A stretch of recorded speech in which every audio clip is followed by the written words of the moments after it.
Welcome to the Putback on SNY.TV. I'm Ian Begley, SNY's NBA Insider, and we've got a great show for you today on all SNY social platforms, including YouTube. We've got two guests very, very near and dear to this show. One, we have John Macri, the Dean of Knicks Film School, and we also have a very special guest today, ESPN senior NBA reporter, host of the Hoop Collective, Brian Windhorst is with us today to break it all down. We'll be talking Knicks. We'll be talking playoff picture, injuries, NBA. We're getting into all of it, but let's start off with the baseline. Knicks losing 3 straight. Their third loss came last night in Miami. They're scuffling a little bit. I think the guys who are playing 40-plus minutes a night are maybe a little bit gassed, so it'll be interesting to see how they can finish out this season. Right now, they sit in 5th because they don't have the tiebreaker with the Orlando Magic, and Miami and Indiana are kind of sitting right behind them. They are, I believe, 2 games or a game and a half behind Cleveland for that 3rd spot in the East, and a few games to go here. We'll see how it shakes out, but Brian, I want to start with you because the Knicks are playing their regulars a significant amount of time, partially because of OG Anunoby and Julius Randle. I got some info and thoughts on those two guys and their injuries, but where are you with OG and Julius, and what are you hearing? Do you think they'll be back before the end of the regular season? I think OG's got a better chance than Julius. OG has a strange injury. We don't see elbow injuries very often in the NBA. It's not, when a player sprains his ankle, he has a history, understands his injury.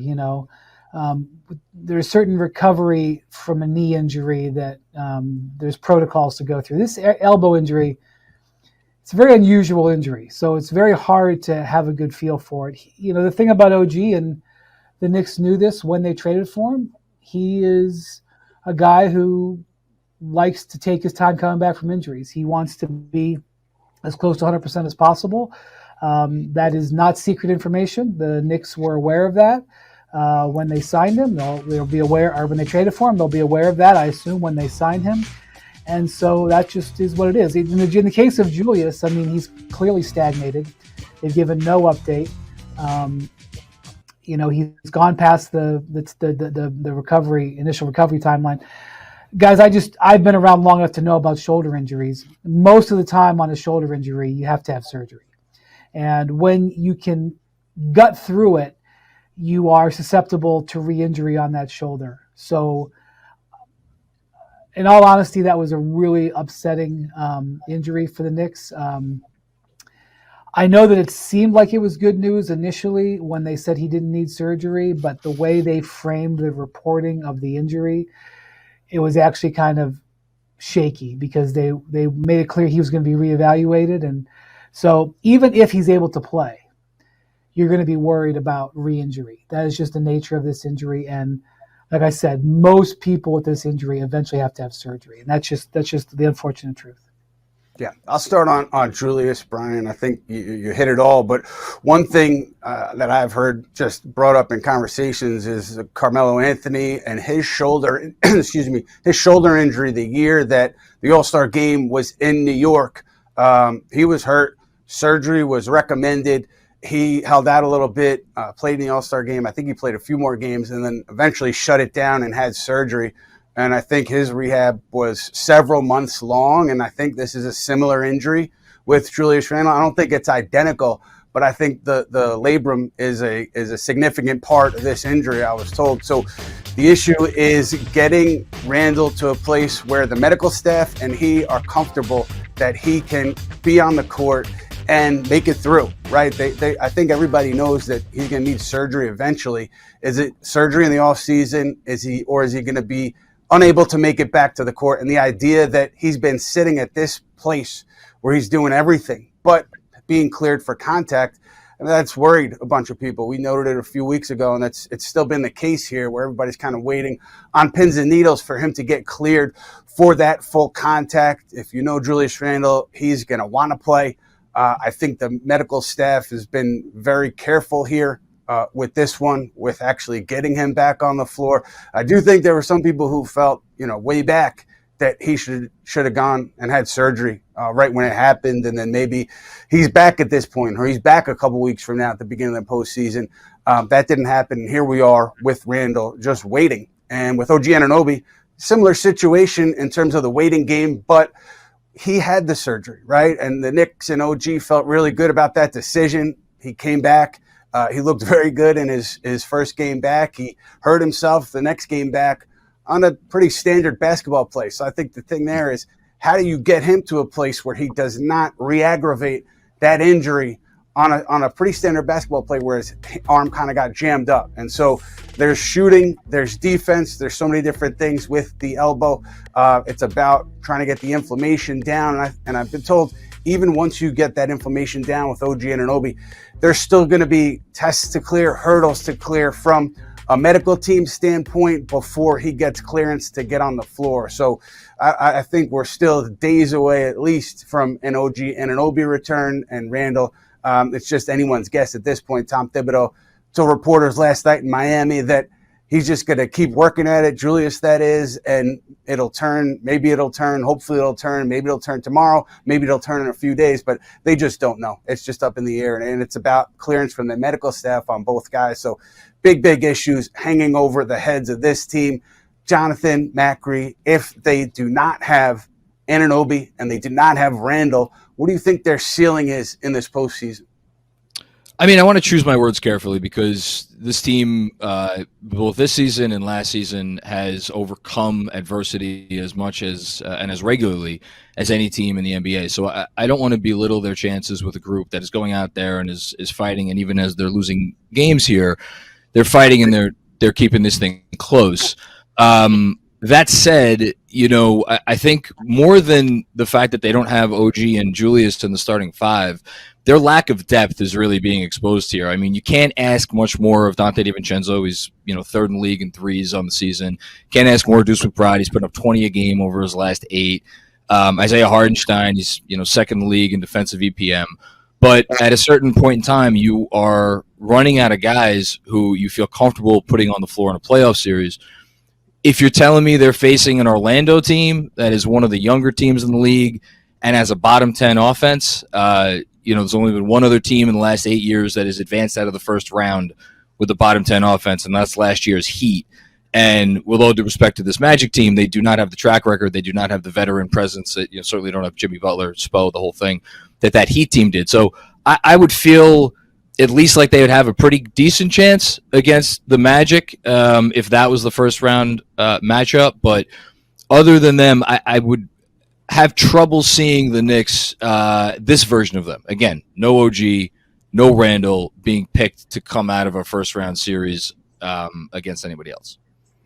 I want to go here on Julius Randle too, because I think it's more than just getting cleared and getting back on the court and feeling good. I think part of the thing here is, and every Knicks fan knows this, if he comes back, he'll be less than 100%. He won't be able to use his shoulder and use his force the way he's accustomed to. And does he just become a jump shooter at that point? And we all know if he misses jump shots and they lose a game, a series, fair or not, he's going to be a lightning rod for criticism. So, I mean, I have to think, just assuming, knowing Julius Randle is a human being, that might factor in here. Maybe not. Maybe he doesn't care. But there's also, future extension on the table. The idea of doing significant damage to this shoulder if you're coming back and playing with it without the operation.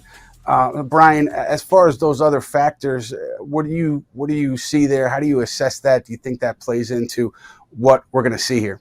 I think Julius has proven that he's a durable player. This is an unfortunate injury.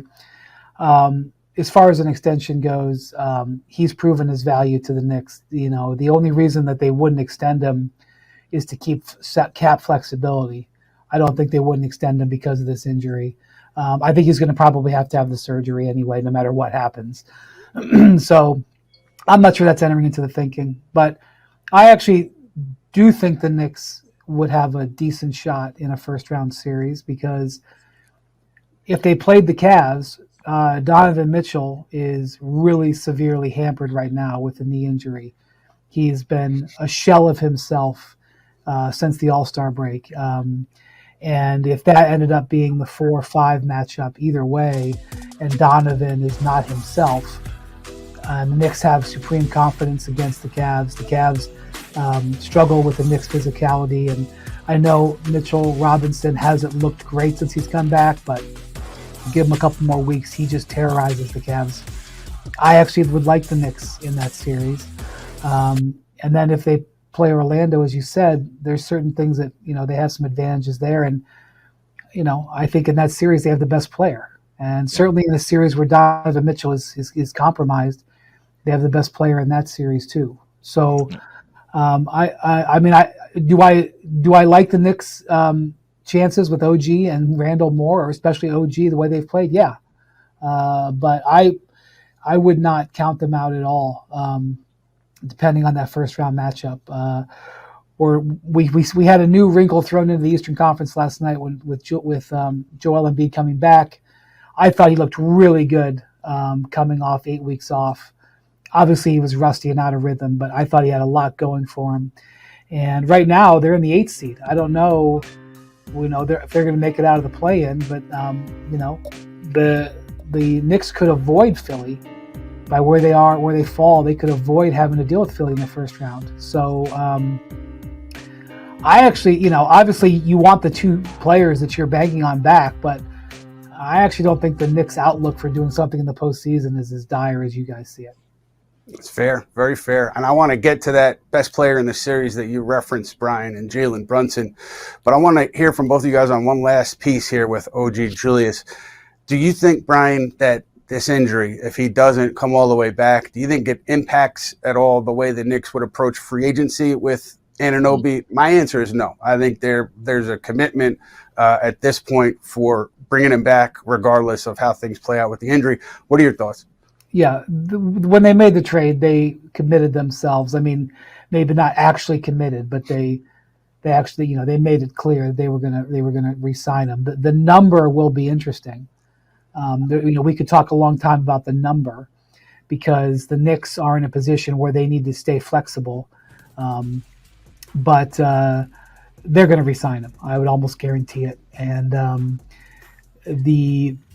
when he resigns. When he resigns, he will still be a guy who is going to sometimes be a challenge for Knicks fans, because, especially for Tibbs, because he doesn't have the same, level of playing with injuries that some of the other players on the Knicks do. There's these guys on this team who literally want to play 48 minutes, and the coach wants them to play 48 minutes. There's guys who want to play 82 games. OG Anunoby, I think, maybe this is the fourth time in his career, fourth or fifth time in his career where he's failed to play 50 games. Now, there was a couple of COVID-impacted seasons in there, but, that's who he is. So you're going to love him when he's out there, but he's going to frustrate you. That's been who he's been his whole career, and it's who he's been in New York. John, your reaction to that on OG? I think Brian nailed it with his contract was signed the day that they made that trade. You don't give up what you gave up, both in terms of Emmanuel Quickley being, their best young prospect, and then RJ Barrett, who, had his detractors, but RJ gave you solid production. And I think just as importantly, he was that kind of big salary slot that you were going to use in that sort of a trade. So now that they've sent that out, they don't really, have as much fungible salary to send out. I mean, yeah, they have the bogey, potentially expiring contract, assuming they pick up that team option, or rather fully guarantee it. But OG proved the concept of what this team could look like after they got him. The record speaks for itself. The lineup data speaks for itself. The fit, I think, with Jalen Brunson and Julius Randle speaks for itself. That was the thing for years and years. RJ had some nice moments. Julius had a lot of nice moments. They did not make each other better. And with OG Anunoby, it's like all the pieces fully fit into place. And for as much as I think, as Brian said, it will be frustrating if he's, playing games, in the 50s and 60s as far as your game play total moving forward. The Knicks, where at least I think they hope to be going in not only this year, but more importantly, the next few years, is they're going to care about whether he's good to go in April, May, and God willing, one day before I die, June. So we'll see. We'll see if we could get to that point. Long way to go. But that's really where my concern lies, and I'm fine giving him the bag when the time comes this summer. Jeez, let's not get too morbid, John. You're a healthy young man in early 40s. I think you're going to be around for a while, God willing. But let's get to Mr. Jalen Brunson. Been a big topic lately in terms of the fouls he's getting, the fouls he's not getting. Tibbs made it clear last night that he feels that Brunson is not getting calls. He's kind of danced around the subject over the past few weeks, but last night he said directly that Jalen Brunson's getting fouled. I would assume that he's going to take a little fine for that, but maybe he feels like it's worth it to get that message out there. He said it 5 times, I believe. I think it was 7. Was it 7? Yeah, I think it was 7, which I think he could have said it 5 times and it would have been okay. The last 2 maybe was a little much, but hey, I'm not writing the scripts here. So let's go to that topic, though. Brian Windhorst, I know you talked about this on the Hoop Collective. What are your thoughts on Jalen Brunson, how he gets officiated? Yeah, I was at the game in San Antonio last Friday, and that was another frustrating night for the Knicks, where I think the free throws were 32-12, and Jalen is getting a poor whistle. He is also a victim of the way the NBA is officiating the games the second half of the year, where they're very more cognizant of the players who are contact initiators and sort of foul hunters. And I know that people didn't like that I said Jalen was a foul hunter, but unfortunately he is a foul hunter. Not every time. That doesn't mean every time he's doing that. Sometimes he goes in there and he gets hit and he goes down and there's no call. But he has these tricks. One of the tricks that he uses is he gets in front of a player and he stops, waits for the guy to run into him. That's the Trae Young. The league is specifically outlawed that. And when that happens, and in the San Antonio game, I think he tried it 3 times. He actually got the call once. The other 2 times he didn't get the call. They've pretty much outlawed that. So if you're going to get upset when you see that, and he's going to get upset when it happens, they're not going to give him that call. They're just not. And so there's both things can be true. He can be a victim of the league cutting down on foul hunting, and he can be getting a poor whistle. And I think what the frustrating thing is that it feels like it's happened a number of games in a row, and the Knicks are in a losing streak.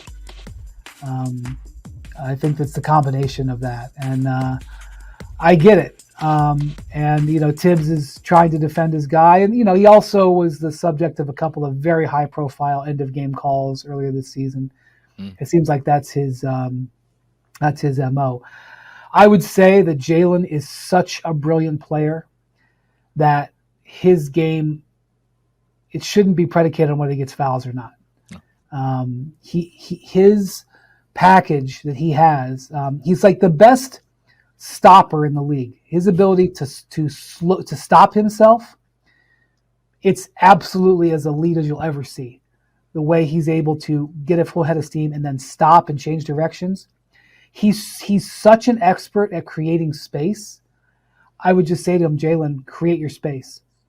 Don't worry about trying to get the contact, because he's so brilliant at it. And but I understand the frustration, especially during a losing streak. John, your frustration level with Brian Windhorst and his inflammatory comments on Jalen Brunson.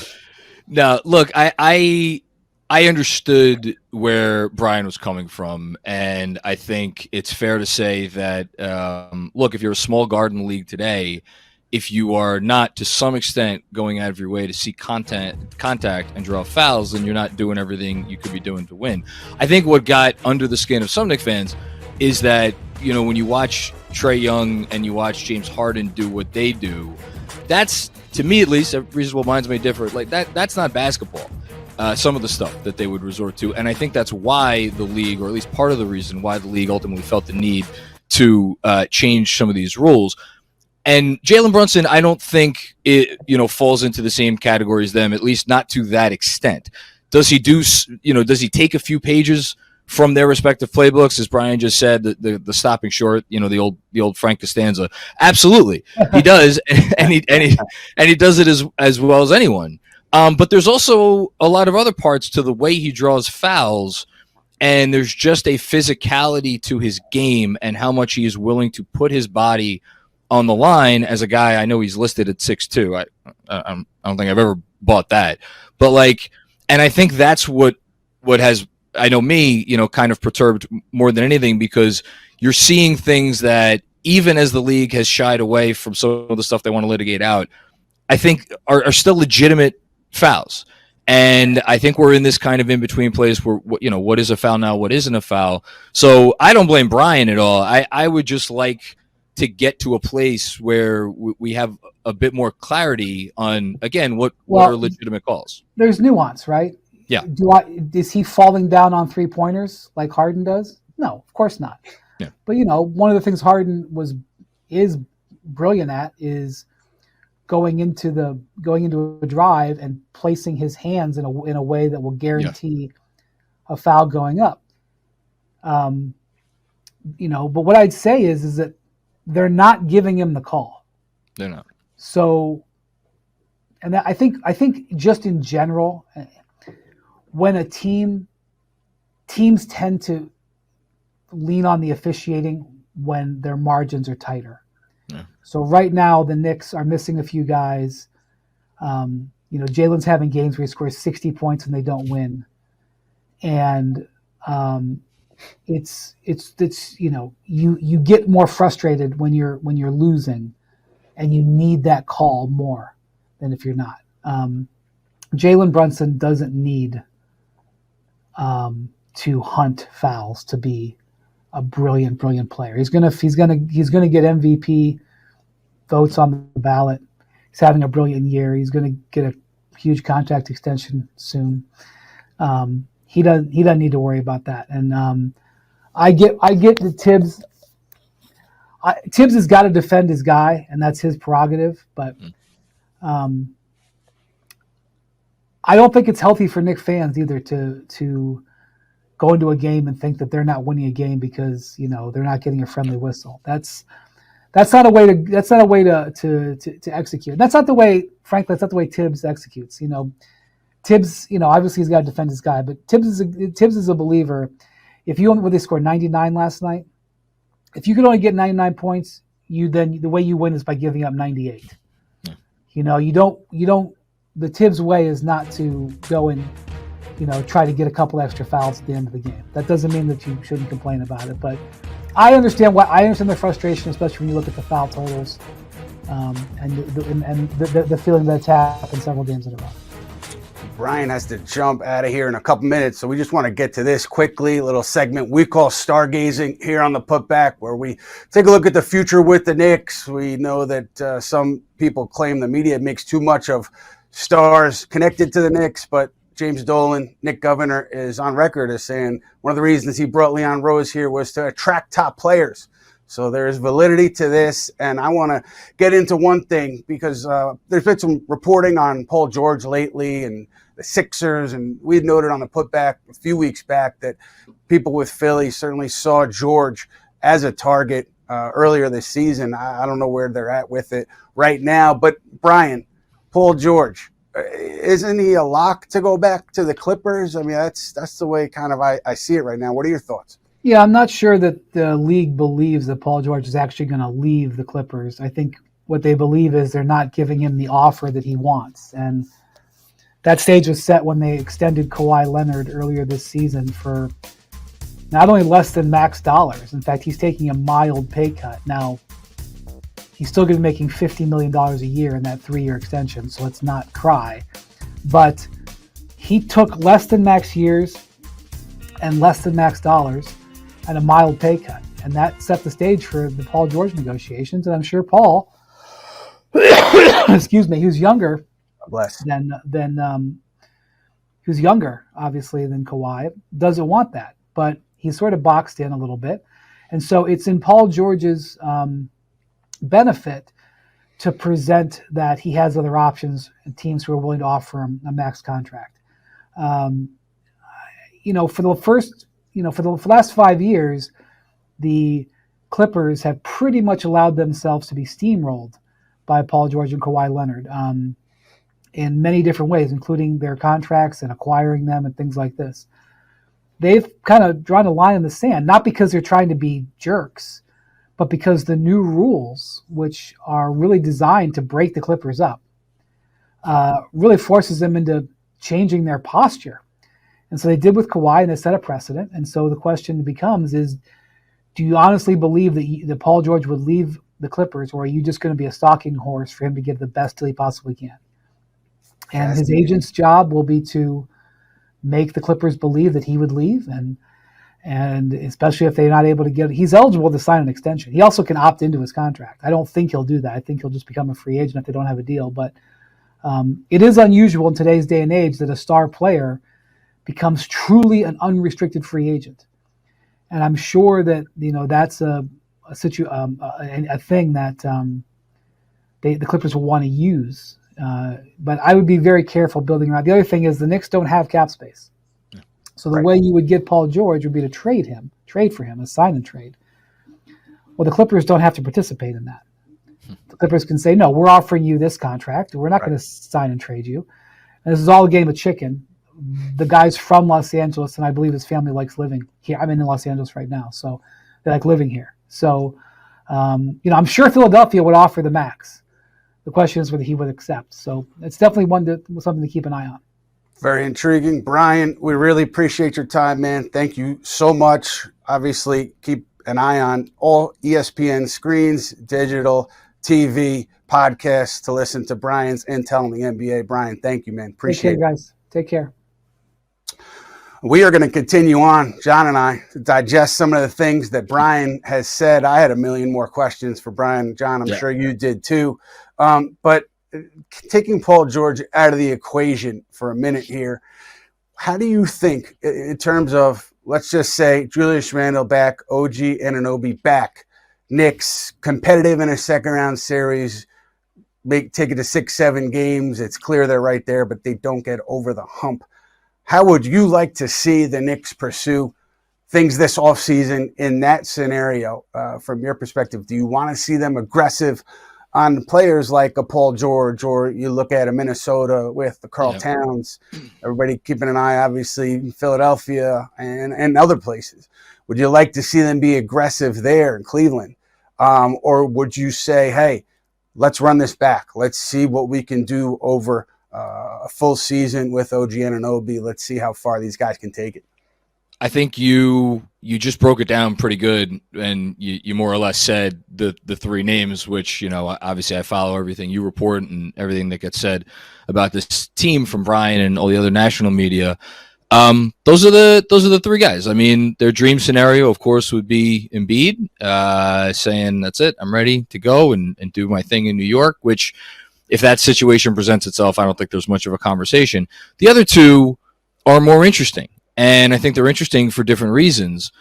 With the Towns thing in Minnesota, I think, and you look at the Minnesota Timberwolves, I believe they are now 9-4 without Karl-Anthony Towns since he's gone down. Their offense has struggled, but then again, their offense kind of struggled all year. Their defense is still top 5. And with their ownership situation being, extremely messy, and the potential for them to want to cut costs this summer, what would be the price tag to get him? I have always assumed that Julius Randle would be a part of any potential deal. Maybe that's an incorrect assumption on my part. I don't know. You would know better than me. But either way, I think that's interesting, because if you can theoretically get Karl-Anthony Towns on the cheap, I don't know what that looks like. You probably have to at least take a meeting on it. And then with Mitchell, I think that's an interesting conversation, because you look at how it's worked with Garland in Cleveland, two smaller ball-dominant guards, and I think the whole hasn't quite been greater than the sum of the parts. Meanwhile, here you have Dante DiVincenzo here in New York. What more you could possibly ask of this guy, I don't know. I mean, again, the two guys who have more three-pointers than him this year are Steph Curry and Luka Doncic. So, and he's averaged 20 points a game since OG and Julius went down. He really is an ideal fit, I think next to Brunson, I think he's an ideal fit. If you have OG Anunoby as that number one lockdown defender, to have Dante DiVincenzo be as your number two guy, getting the passing lanes. He had 4 steals last night in Miami against the Heat. So, and I think, and again, you correct me if I'm wrong, you know a lot better than me, but I would not think that there was any scenario where they're getting Donovan Mitchell on any kind of relative cheap, anything that would cost the whole kit and caboodle there. So tough conversations, but do you have them? These are all-star, all-NBA level players. I think you have to have the conversation and then see what it looks like from there. Yeah, you certainly have to have that conversation. Just 2 quick thoughts. Towns, I'll continue to say it until he retires or Leon Rose and the group are not running the Knicks anymore. There's always going to be a degree of interest there in the Knicks and Towns, and it's just a matter of do things align in a way that makes sense for everybody, Minnesota, Towns, the Knicks. And Donovan Mitchell, we know that the Knicks were very strongly interested a couple summers ago, and they didn't get there. Now, if the opportunity presents itself again, look, my guess is I'm assuming they take a look, but I don't know, guessing if their interest would be as strong as it was a couple off seasons ago if that situation presents itself. But it's a conversation for another day. For us on the Putback, you should know that we are available on podcast form these days. So be sure to check us out on podcast form. Download us wherever you download those podcasts, including the wonderful Knicks Film School digital work. So that being said, John, we want to hit one more topic here before you go, and that's Miles McBride. His play has been stellar of late, and I think a lot of people go the Emmanuel Quickley route and comparing him to Quickley. I'm not there yet, but just taking Miles as he is and looking ahead to the postseason, if everybody, again, gets healthy, where do you see him in this Knick rotation? Well, he's definitely going to be a part of it, which is not something that I think I would have said a month ago. And I think he has to be a part of it for a few reasons. I mean, the defense speaks for itself. And the fact that it's not only that, nominally, okay, if you have a guard on the other team who is capable of like creating havoc, that we stick Miles McBride on him and you don't have to worry about who's going to defend that player. I think his defense brings it to a new level where, as an opposing player, I mean, you look at the game that Steph Curry had against him a few weeks ago. Steph Curry got his points because it's Steph Curry. Great players are always going to get their points, but you cannot relax for 1 minute that you were on the game and Miles McBride, Deuce, is on the floor. And I think that sort of mentality is part of what makes this Knicks team what they are. And that was, but that we already knew that was there.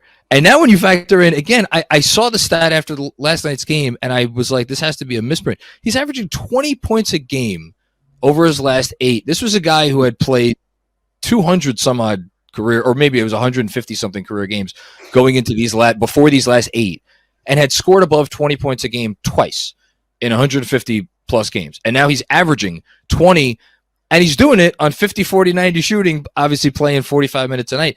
It's wild how big a part he has become of their offense and how much they need his shooting. I think there are some interesting questions when it comes down to, like, okay, again, you posited if OG's back and if Randle's back and if they're healthy and looking good, what does it look like? I don't know. Maybe it looks like 7-8 minutes a half.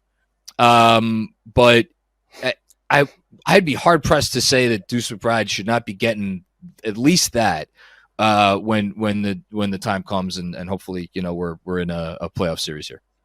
Yeah, tough sledding for the Knicks between now and then. By my count, they only play 2 teams in their final, I believe 7, that without anything to play for. I'm counting the Boston Celtics in there because they have they're far and away first seed in the East. Brooklyn Nets out of it. No shot at the play-in, very little shot at the play-in tournament. Every other team on their schedule from here on out is in the thick of a playoff seeding race. So a lot to be determined here over the next few days. John, if you had to guess, where do the Knicks end up in the standings? Who are they playing in the first round? I'll go with the 5 seed. I will be keeping a very close eye on the Magic, who are heading to New Orleans to face the Pelicans tonight.